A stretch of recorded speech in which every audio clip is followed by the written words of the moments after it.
Hello, good morning, everybody, or good afternoon, I should say. It's a little bit past noon now.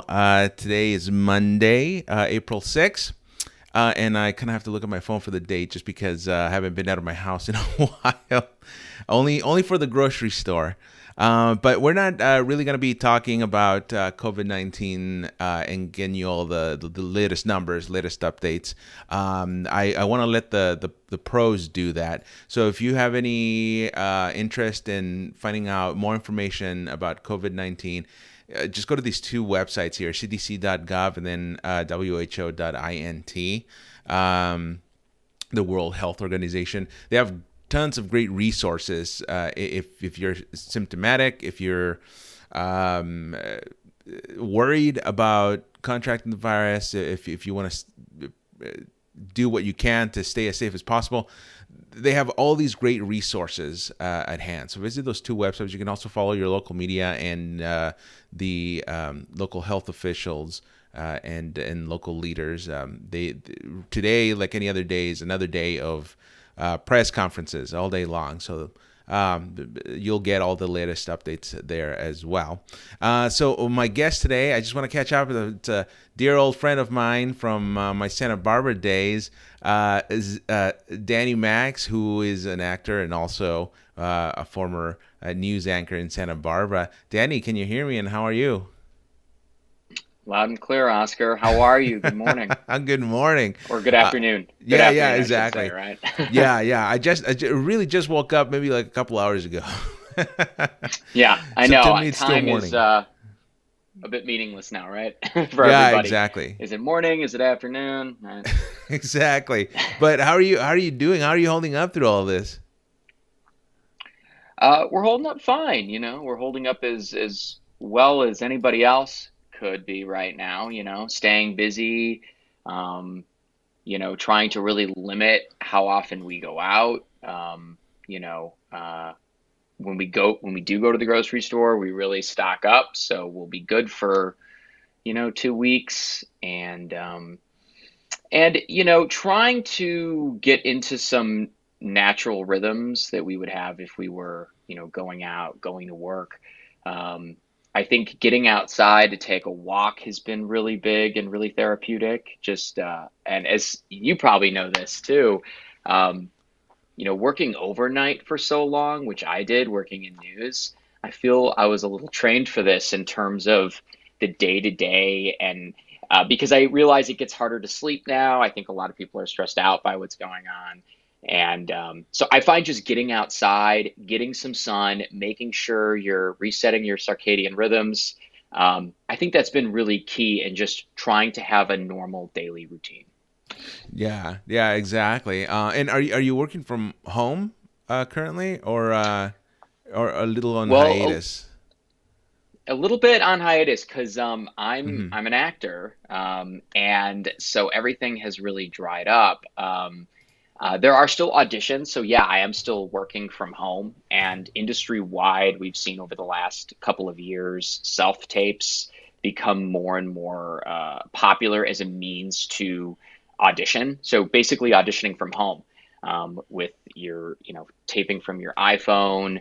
And I have a little home setup. So there is a sense that at some point, as we all know, this is going to be behind us.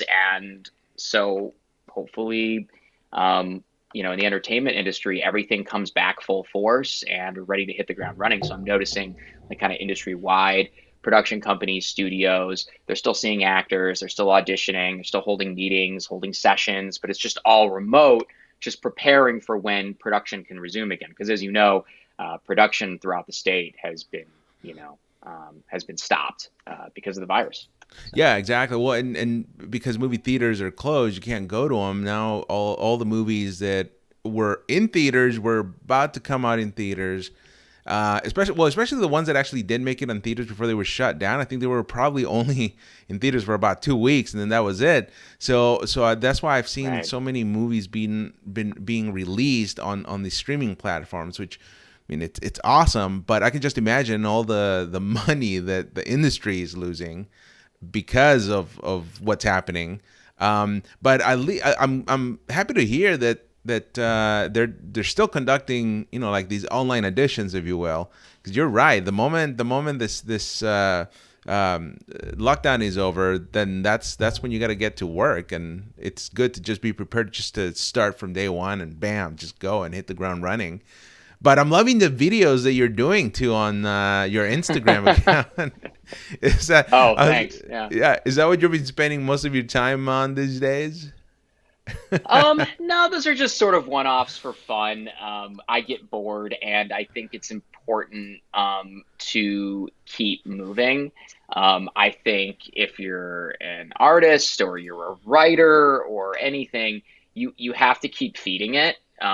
And because I think that still water is death for an artist. You have to always be finding things to be passionate about. You have to keep discovering and finding new projects. And especially because it is a muscle, and if you don't use it, you will you get stagnant, you burn out, then you're rusty. And I think I've always been a storyteller, and whether that's in news or whether that's as an actor or as a writer. Um, so I think I'm always going to be telling stories through one of those mediums, and whether that's what I did in Santa Barbara as an anchor and reporter, or as an actor making these little comedy videos that put people in good spirits. I've gotten a lot of nice messages too from people being like, "Thank you, I needed this right now. Everyone is so down, and there's so much uncertainty, so a little bit of escapism and maybe making light of something that is very serious." But I try to tell a Yeah. story however I can. So. Well, yeah, and one of the things I've noticed through this whole stay-at-home order that's going on in Southern California and really the entire state is there's a lot more digital content that's being put out by all the people, and I've been lucky that I've been able to find the computer parts that I need, or little devices, tech toys I call them, to kind of help me do what I'm doing now. But it's still not all there. But of course, like some of this stuff has been out of stock or sold out. Like a little device that I have that allows me to connect my DSLR camera to my computer, that's out of stock now. When it was readily available just about a month ago. So it's just I've been noticing a lot more content spur up on social media. Have you started noticing that too, or? Oh yeah. I just watched recently. John Krasinski's been doing all of these digital videos, and a little girl tweeted. This has been going viral. A little girl tweeted that she had tickets to Hamilton and wasn't able to go. It was canceled. So John Krasinski ended up getting Lin-Manuel Miranda and the entire original cast to do the opening track for her, like through Zoom, and you had Wow. every single person from the original production, which on Broadway was just fantastic. Um, and it was cool to see her face. So yeah, and then the Rosie Show a couple weeks ago did that. There's They did a whole fundraiser, the Actors Fund. Um, there has been a ton of it, and I think it's great. It's amazing that we have this medium and we have this tool. I don't know how they dealt with this in 1918, because we have now we have the internet, we have Netflix, we have our computers, and what we're doing right now. There's so many ways to consume content and then also reach people and connect with people, and I think that's been amazing. Friday night, I did a Zoom call with a couple of my buddies from high school. One of them just had a baby; he's a new dad now, and we did a happy hour. I know those are becoming really popular right now too. So that was fun. And then yeah, you're absolutely right about camera equipment. I'm actually waiting for Amazon to deliver my new ring light. Very excited Ooh, about. I've very yet to use one of nice. those, but I got one of those coming, because I'm trying to expand my setup too. Because I know that even when this dies down, I think that this is going to change the way we live, probably for good in certain mediums, right? I think, like in the entertainment industry, we've been seeing, typically it's if the audition process is multi-tiered, right? You have your pre-read, and then you have your callback, and then your producer session, studio test, network test. Um, And I think we're going to start seeing more and more the pre-read, maybe the first or two auditions being self-tapes with notes, just to reduce that getting big groups of people together. Because these casting directors will sometimes see 100, 200, 300 people for one role, right? And so that's so many people coming into their office all the time. And I know some casting directors hate it. They want to meet actors in person. But I think for those first couple sessions, as you're sort of weeding out and really finding who's really right for that role, I think self tapes are going to become more and more common. So I think if you're a storyteller, if you're a journalist now, I'm seeing, Elise Martinez anchoring from home. I'm seeing people at your station and Fox, doing hits from home or just going fully remote. I think you're right. I think the need for everybody to have their own equipment and really kind of step up their home production game. I think we're just going to see more of a push in that direction. I think you're right. Yeah, exactly. Well, and what I was doing now, because I always had this intention of doing a live stream something, like well, in this case, a vlog, Hmm. but I had when I was in Santa Barbara, of course, I didn't have time to do all this. But since now I'm working remotely from home, and the days of me going out to the grocery store or going out to the movie theaters, those days right now are not uh, being occupied for that. At least my time isn't. I can dedicate it to more of what I'm doing now, getting the creative juices flowing. Because yeah, otherwise I probably would go a little nuts with if I didn't have the this creativity that's kind of flowing out of me right now. But um, with this live streaming vlog that I'm doing, I had an idea about doing this that probably was gonna take flight later this year, like maybe in the fall. But because of everything that's happened now, it precipitated me to actually just do it now. And even though I don't have all the equipment that I want, I decided to just do this. Like right now, I don't have a ring light. I was looking at those and I was doing a little bit more research on which ones I should get. But I years ago I actually invested in a light kit because I used to do just photography on the site, still photography, portrait, and stuff like that. So I had a light kit just kind of still working, but it was just lying around in the garage. I said, okay, I think it's time to bust it out, and that's actually what I'm using for lighting.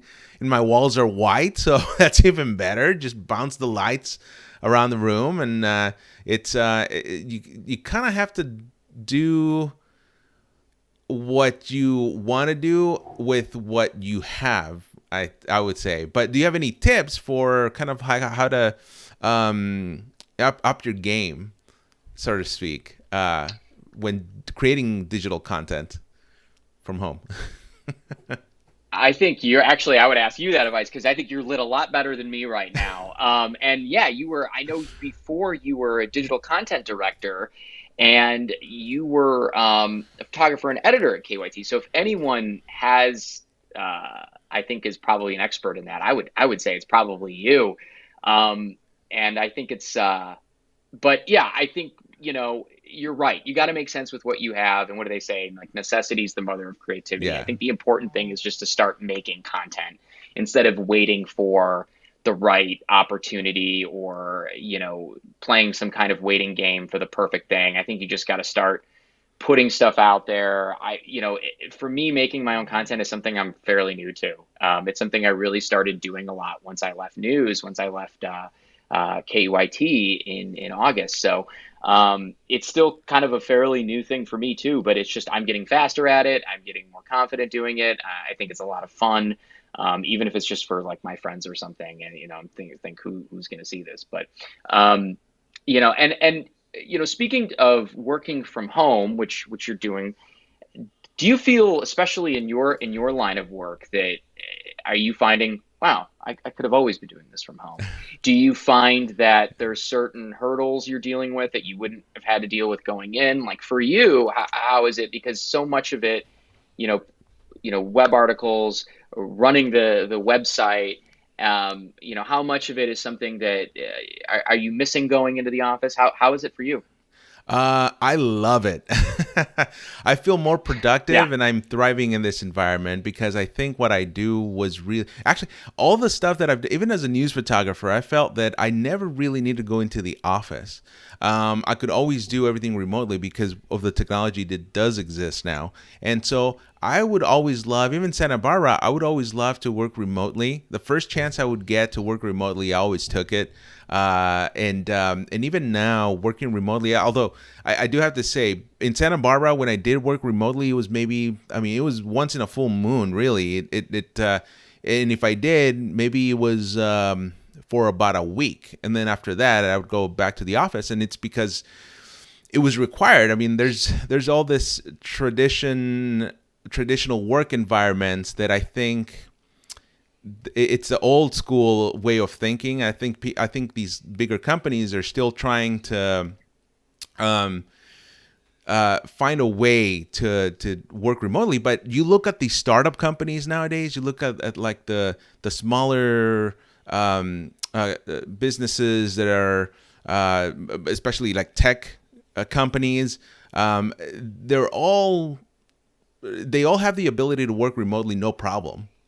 But it's in those traditional work settings, those companies that still exercise that I think right now they're having a little bit of a tough time getting everybody, absolutely everybody, to work remotely. I'm just lucky enough that my job right now in the digital world consists of being able to work remotely. As long as I have an internet connection, I can pretty much do my job anywhere. I just choose to do it in my house because it's safer. I have all the tools that I need, and yeah, like for me, I'm just having a blast working from home. I don't miss going into the office at all, especially. I mean, I probably already saved about $100 in gas, at least, probably more. So that's a huge plus for me. Yeah. So that's how I'm feeling.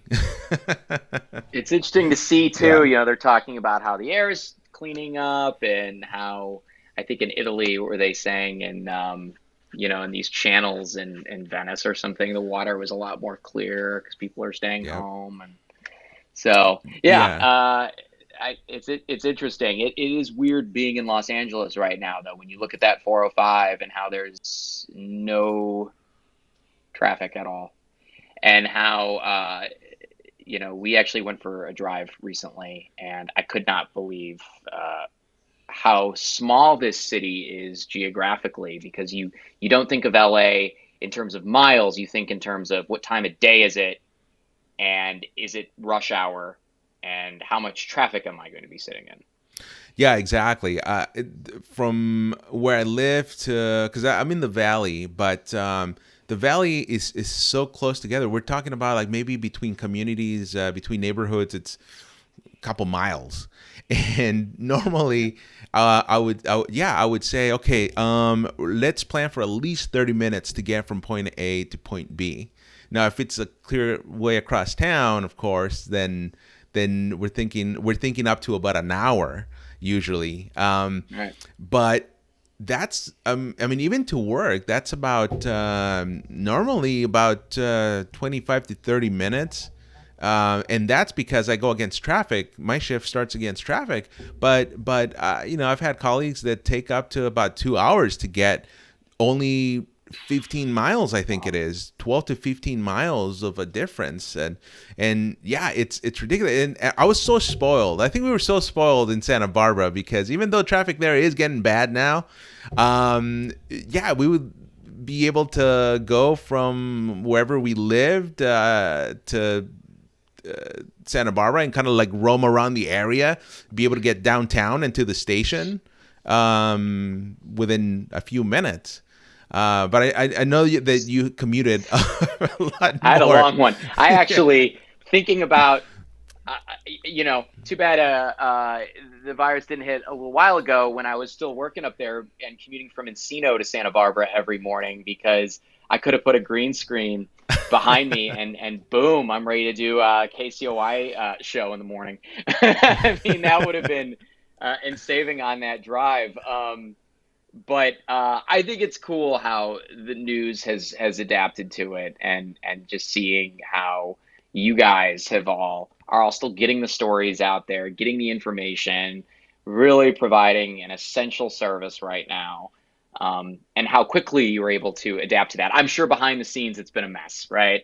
But as a viewer now watching it, I think to myself, wow, this is really good.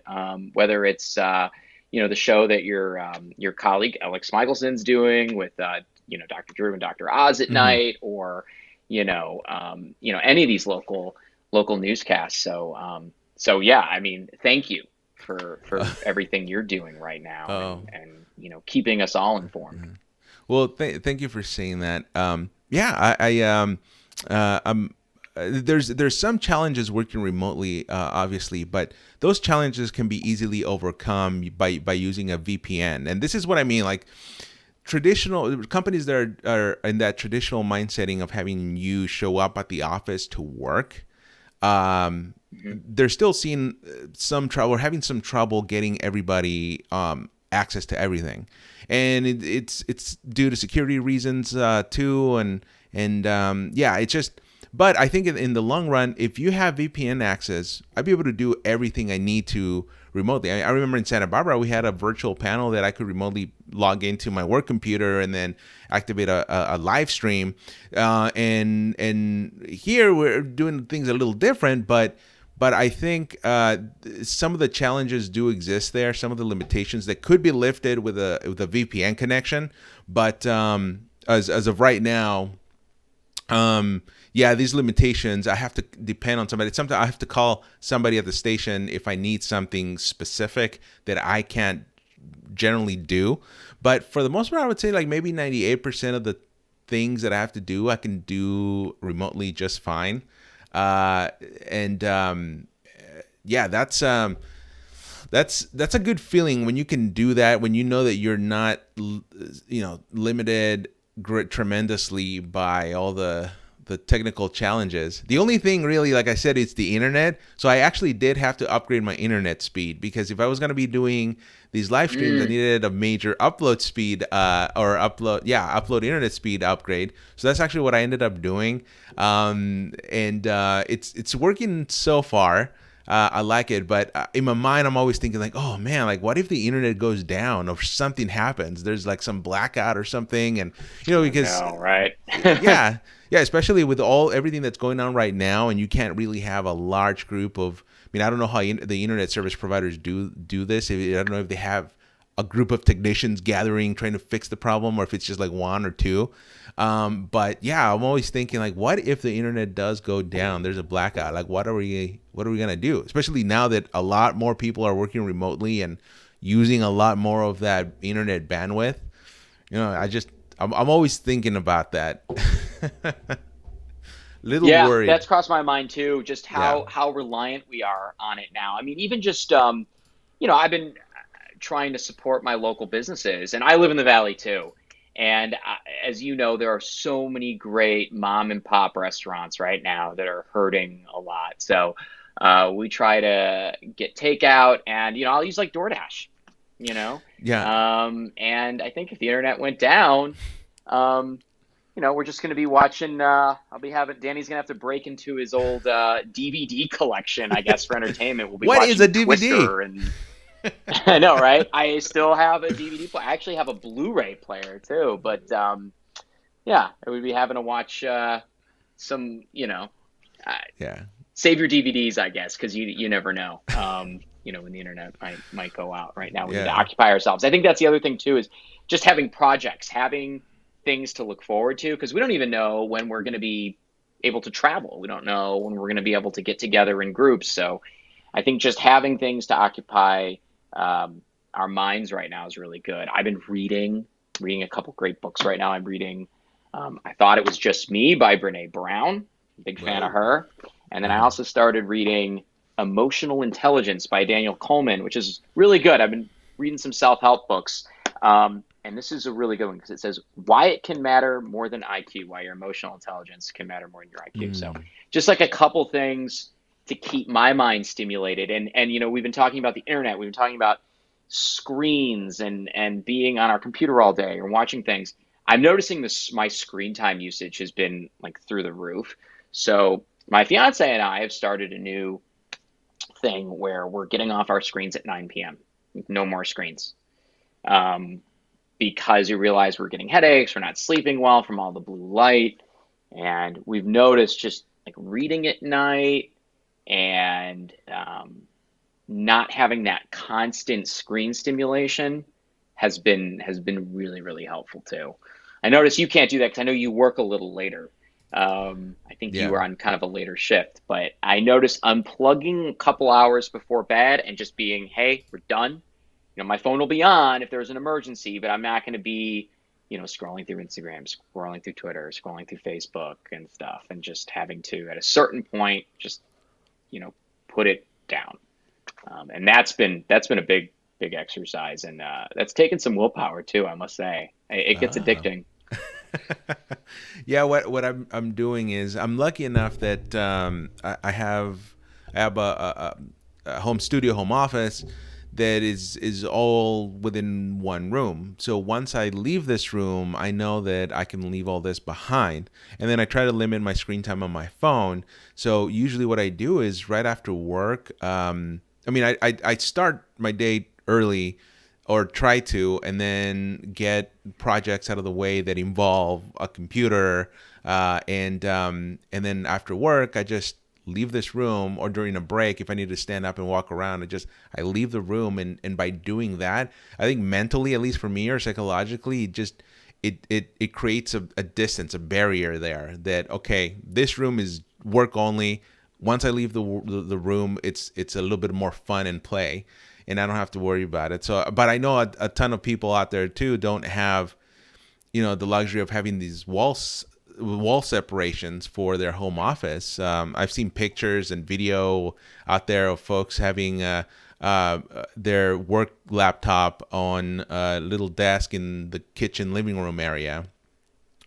So to me, that might be a little harder to get away from, but I think you hit a great point just by limiting the screen time that you get. I think it'll do wonders for you. I mean, just the other day, I walked around my little complex area here to go on like I call it the urban nature hike, and it was maybe for about 30 minutes, and that felt really good. And for those 30 minutes, I didn't even look at my phone, other than I only took it out to take a photograph of a squirrel that allowed me to get close Nice. enough to it to take a photo. But that's about it. I didn't even post that photo on Instagram until way after, because I kind of just Good wanted for that you. Yeah. time, just to myself. I, And yeah. We're realizing how much we're social creatures. And like I like being home. I like to recharge at home. I can be life of the party. I can, be big personality when I'm out and about, but I really crave that time to be home and recharge. My fiance is a little different. She gets her energy from people. So I think just like personality types, introverts, extroverts, people are dealing with it differently. I'm the same way. We have a home office here, so and then I can leave it, right? And I can do hmm everything I need to do, whether I'm writing, or working on something, or putting a tape together, or working on an audition. I can do that in here. And then we have other, the bedroom just for sleeping. We don't even have a TV in there. Eat our meals in the dining room. If we're going to watch something, we'll watch it in the living room. So we sort of activated every space of our home, and I think that's definitely a thing to do. I've also been in a situation where I've had a studio and I've had just everything all in one room, my bed, my computer, my kitchen, and I know a lot of people are in that space. And I think a big thing that helped me with that is a piece of advice for anyone watching. Um, if you can use that, sort of do a block scheduling system, right? Of when you're going to work, when you're going to do something recreational or do an activity, and when you're going to sleep. And sometimes what helps to break that up is using that as a time to get out, go for a short walk, um, to help reset, right? So you can leave and then come back in space, new perspective, right? Like, so if you were working for 8 hours and then you go for a 30-minute walk, use that time to, call mom, call a relative, check in on a friend, and then come back and then say, okay, when I walk back in to my home now and into my space, it will be used for this. And I thought that that is something that helped me, before we had a larger space. Yeah, I love that you said that. That's like well put because I did kind of do something like that. Well, I try and do it as much as I can, but sometimes if I feel like I'm spending like there's just way too much happening during my work shift. At the first chance I get to get a break, I mean, just by walking the dog, I walked up and got out and walked the dog because the dog really needed to go to the bathroom. So just for 10, 12 minutes, I walked him and then came back and then I felt recharged. And so I just walked in and Yeah. started, working again. And this is why I think I feel more productive too, because if I'm stuck at the station in my workspace there, I can't really go out and walk like I would here. Here, yeah, I have the excuse of having a dog that needs to go out so I can walk him, or I can just go out and walk around my row of apartments or units and then come back and then yeah, you're right. Just that little thing being having a mix of home and work really, for me at least, balances things out. It's not all work, work, work, and then go home afterwards. But you're right. Right. It does help you recharge. And yeah, it's a really wonderful thing. Especially now that you don't have to breathe in all the smog and everything. It's a good Yeah. times I on wonder. that front. Yeah.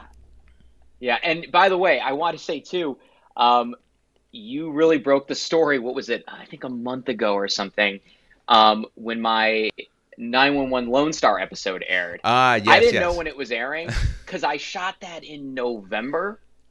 Uh, And so you don't know when it's going to air. You get an idea of when your episode is going to be, but it's easy to forget and just get distracted by other things. And then I saw you tweeted it out. I'm like, oh, okay. And then I'd gotten other messages from people that were just sort of watching it. But thanks for catching that because I wouldn't have even yeah, known. I wouldn't have yeah. even known. And you got to it first. Well, yeah, you have the newsman character nailed down, I think. It's a lot of what I've been playing lately. Yeah, I just did an NCIS too, and it was the same thing because they want Uh-huh. real news people. There's Yeah. oftentimes they do because there's a, as you know, there's a musicality to it, and sometimes when you're on these sets, not always, but on some, on 911 they knew what they wanted, but in other times they almost, in a way, they almost want to follow your lead a little bit. I've worked on productions playing a news reporter or anchor, and they sort of say, okay, what do you think would happen here? And you kind of will consult in a way. They want someone that comes Hmm. in and kind of just knows what to do. So, Yeah. but yeah, that production was a lot of fun because the way they the disaster area they had with the set, a tornado had gone through, and we filmed it up in like Newhall. I don't know if you've been Oh, up okay. there, but they made it look like Texas, and I'd worked in Texas too as a reporter, and the way they made the neighborhood look that had been, destroyed by a tornado with the car upside down and everything. I mean, you see it, and it's incredible. I mean, it really the set and um, so yeah, you feel like you're feel like you're on scene where something terrible happened. Yeah, no, it It's looked pretty good. cool. Really good. I thought for a moment that it might have been shot at the Universal Studios lot just because they have a disaster zone that kind of looks similar. Oh, Um, cool. yeah, but yeah, you were also in American Horror Story, 1985. Um, Also playing a news reporter. Um, Yep. and then you were at Bird Box. Is that what it was called? Bird Yes, Box. Yeah, I the was movie with. still. Uh huh. I was a that was fun because I was just a voice in that, but I got sort of a sneak peek at the film, because they bring you in and they explain what's happening. But I did that down at Sony. They bring you into one of their, post-production theaters, which are really cool. It's a small screening room basically with a huge, screen where they're playing it, and then I had to sort of react to it and then and then read through. Um, so yeah, that was cool, and I had no idea what Bird Box was going to turn into. When I made it, when I did that voice, and couldn't believe the Bird Box challenge and how it went viral and how well it did. So that was fun. That was a fun little project to be a part of Yeah. in a Well, small way.